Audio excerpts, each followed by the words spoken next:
Ahlan, welcome to Bite-Sized Grammar. Today we will be looking at a very important part of English grammar.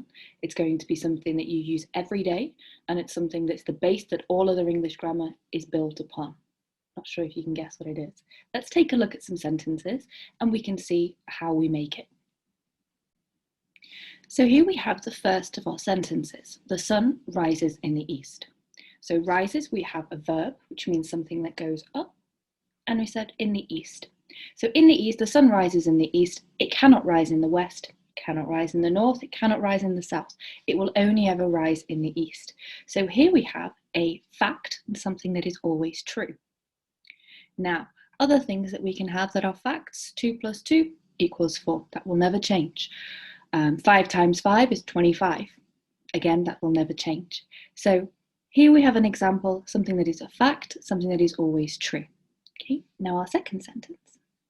I live in Manchester.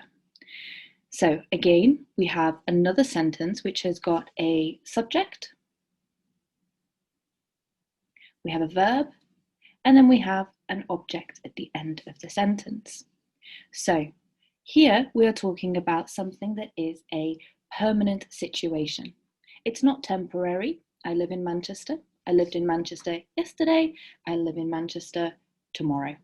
Okay, so this is something that we would say goes all around this time.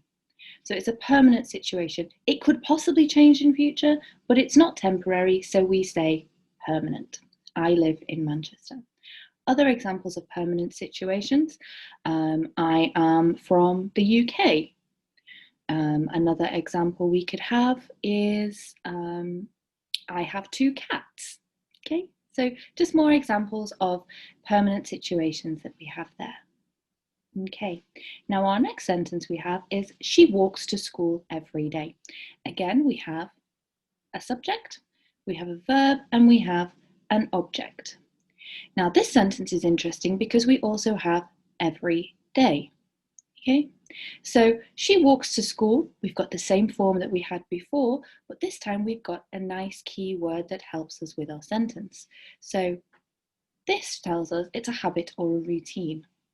Now, for habits and routines, again, we have a subject, a verb, an object, and a nice little keyword that helps to tell us when we're using it.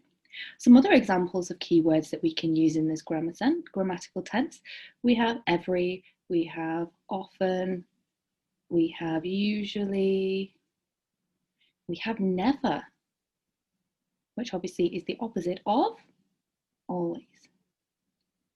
So looking at those 3 sentences, does anybody have any ideas about what we have there? What grammatical form we're using? A fact and something that's always true, a permanent situation, and a habit and a routine. Correct, we are talking about the present simple. Okay, so there we have the 3 different ways that we use the present simple in English grammar.